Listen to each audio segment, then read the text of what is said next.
सुरेंद्र सिंह राजपूत, सबसे पहले मैं आपके पास आता हूं। आपने गिरिराज सिंह के बयान को सुना, 1975 की इमरजेंसी याद दिला रहे हैं, कह रहे हैं आज बोलने की आजादी तो है, कम से कम राहुल गांधी आज खड़े होकर सरकार पर सवाल उठा लेते हैं। सवाल यह उठता है बीजेपी की ओर से कि आप लोगों को किसान आंदोलन के बहाने वोट दिख रहे हैं और उसी फसल को आप काटना चाहते हैं।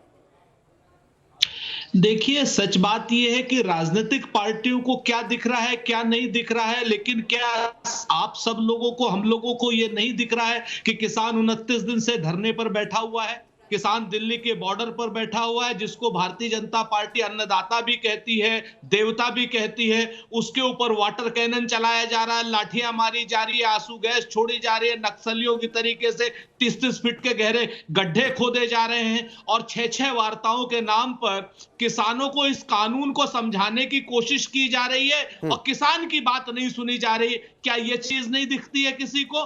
मान लीजिए कांग्रेस पार्टी राजनीति कर रही है, अगर राजनीति से सॉल्यूशन निकलता है तो दिक्कत क्या है?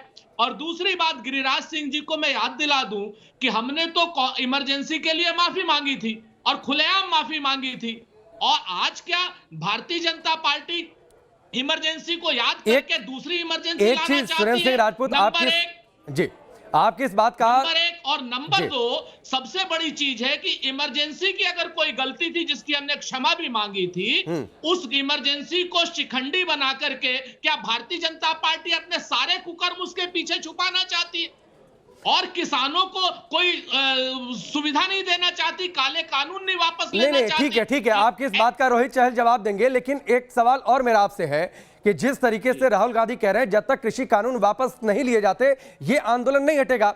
वो किसानों के नेता तो है नहीं, ये किसान तय करेंगे कि सरकार से बातचीत में कहां पर सहमति बनती है नहीं बनती है, किसान तय करेंगे आंदोलन कब खत्म करना है। इसका ये मतलब है जो भ्रम फैलाने की बातचीत बीजेपी कह रही है, आप इंग्लिश के मैनिफेस्टो में आप रिपील शब्द का इस्तेमाल करते हैं, हिंदी में आप संशोधन की बातचीत करते हैं, दरअसल आप लोग सिर्फ भ्रम फैला रहे हैं, ये बीजेपी का आरोप है। देखिए, भारतीय जनता पार्टी का काम आरोप ही लगाना है और हमें तो अच्छा लगता है कि 2014 से 2020 हो गया है, 2 टर्म वो लोग जीत चुके हैं। एनके सिंह जाप जैसे प्रबुद्ध आदमी यहां बैठे हुए हैं, अभी भी उनको यह लगता है कि राहुल गांधी और कांग्रेस पार्टी देश की सत्ता चला रही है। आज भी ये लोग नहीं मानने को तैयार कि भाजपा सत्ता चला रही है, ये स्वयं सत्ता चला रहे हैं। आज की डेट में देश की समस्याओं को समाधान देने का काम भारतीय जनता पार्टी की सरकार का है। और भारतीय जनता पार्टी अपना काम करने की जगह कांग्रेस के ऊपर दोषारोपण करे तो इससे ज्यादा शर्मनाक और कमजोरी की बात क्या हो?